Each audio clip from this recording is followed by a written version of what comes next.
They are mighty welcome, child. We've unexpected company to dinner, said Mrs. Bliss.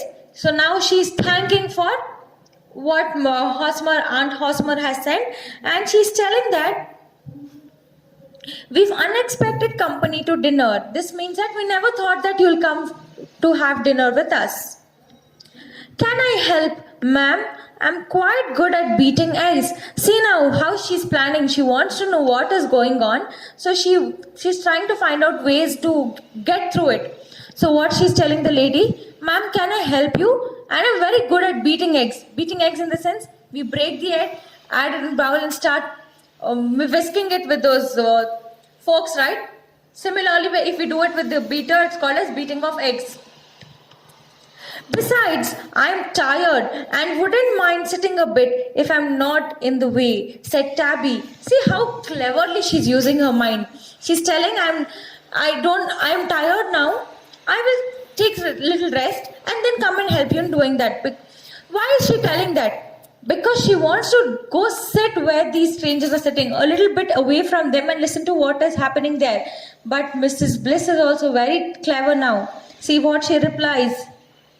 But you be in the way, said the old maid. We don't want any help, so you'd better be stepping along home. So here, but you be. So now the cook is telling, I think you are on your way. I think now you'll be going back home. So now she's telling again, you are on the way back to your home, right? We don't want any help. It's better you go back to your home. These words are told by the maid now. See what Tabby replies. Picking up her basket, Tabby marched out of the kitchen with her nose in the air. So now Tabby got angry. She's like, fine. She took the basket and she'll be walking out. Nose in the air in the sense getting angry. But as she passed the front of the house, she could not resist another look through the open window. As she leaned in, something moved under the long tablecloth that swept the floor. Suddenly, out popped a grey cat's head. Then the cat came up, purring, to meet the newcomer. So now, she got angry, and the moment she takes the basket, she starts walking. But now she's so irritated that something is going wrong. She couldn't stop. She couldn't resist. She couldn't stop herself from peeping into the window and seeing what the strangers are doing. So she sees that, and suddenly she sees that something is coming out something is moving out from under the table. She wants to know what is that. So suddenly when she sees, it is a grey color cat which is coming to meet Tabby. See, when we have pets at home, when there's a newcomer, surely they know our smell. So they don't get scared of us. But when there's a newcomer, they smell them and then they recognize them, right? So here also the cat also does the same thing. Where one tabby hides, another can. Do I dare to do it? So now the moment she sees the cat under the table, she thinks, when the cat can hide there, why can't I? What will happen to me if they find me? She's thinking, if I hide myself under the table, what will I do if they catch hold of me? What will happen then? See, all these questions are coming to her mind. Let's see how she's going to resolve it. But how wonderful it would be if I could hear what these men are plotting. Tabby thought to herself. Now she loves the country so much that she's telling, I am going to face any hurdles, because how nice it'll be if I get to know what they are planning so that I can help my town people to fight with them. Hiding the basket among the bushes, she leapt lightly in, and while the cat sat on the windowsill, calmly washing its face, she vanished under the table. So now, she's hidden the basket under in the bushes in the trees. See, every house has plants and trees, right? And in America, it's a trend for the people there to grow plants, have a backyard, lawns and all. So what this girl does is, she'll go hide her basket in the short trees which are there at the home. Slowly, after hiding the basket, she will enter the house again, and she sees that the cat was sitting on the windowsill, on the window. And now when she finds a cat sitting there, she'll enter under the table now. She's all set. She's sitting under the table. Tabby's heart began to flutter. Now Tabby's heart is beating so quickly. Why? It's beating very fast. Because she's scared. Where if she gets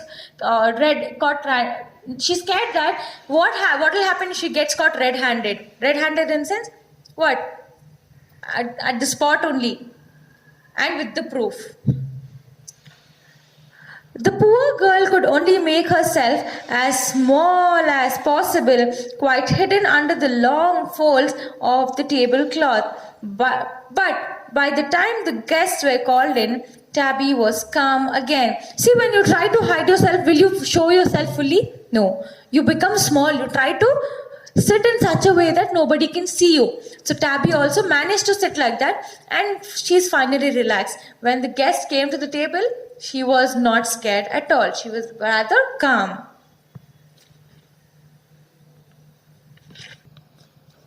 So she was calm again. For a time, the hungry gentlemen were too busy eating to talk much, but soon they were ready for business. So now the strangers, since the food seems to be delicious, it was smelling good.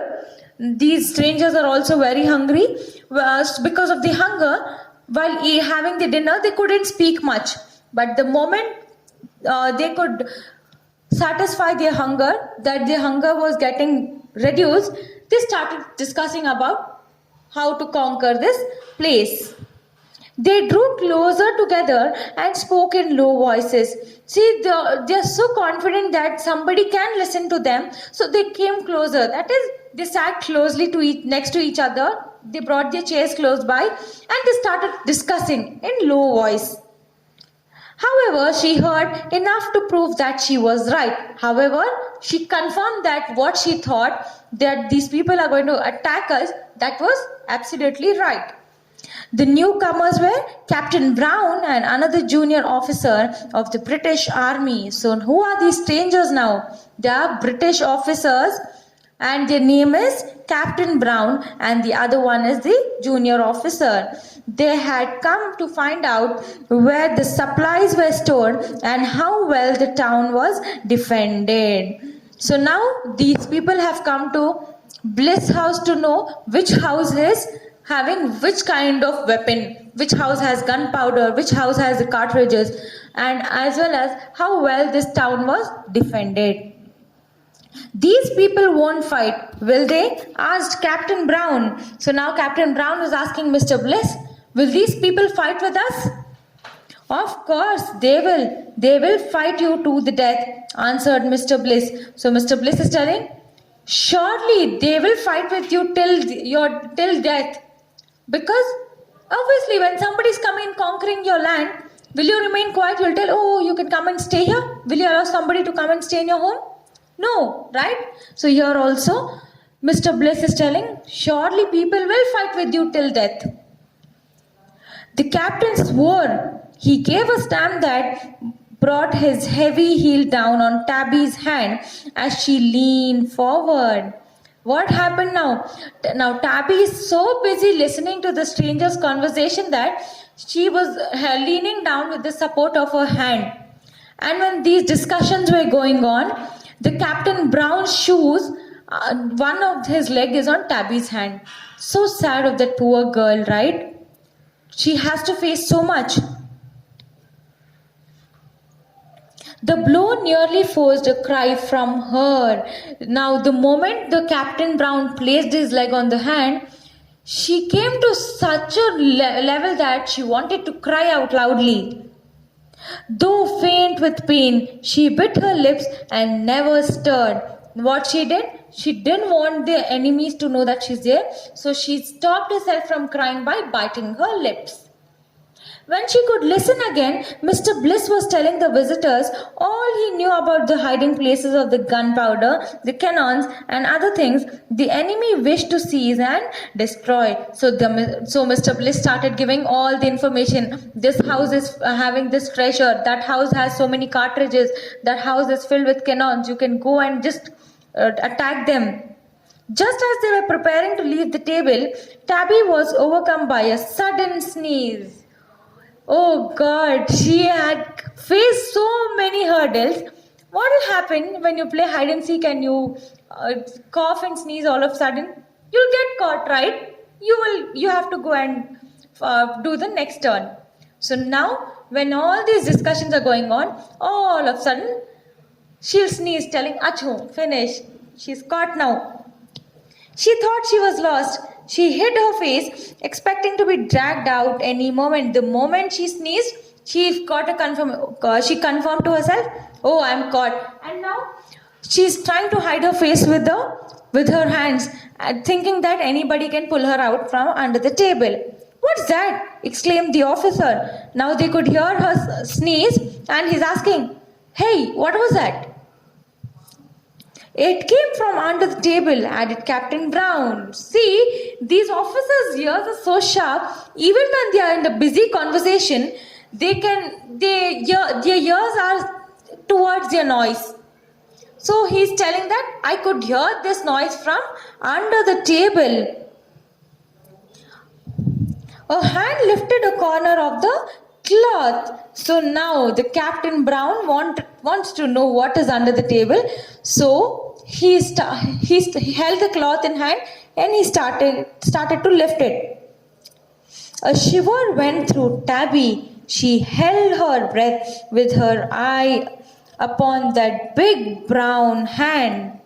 But the next moment she could have laughed with joy, for the cat saved her. The cat had come to doze on her warm skirts. Now, when the cloth was raised, thinking she was to be fed, the cat rose and walked out, purring loudly, tail straight up, with its white tip waving like a flag of truce.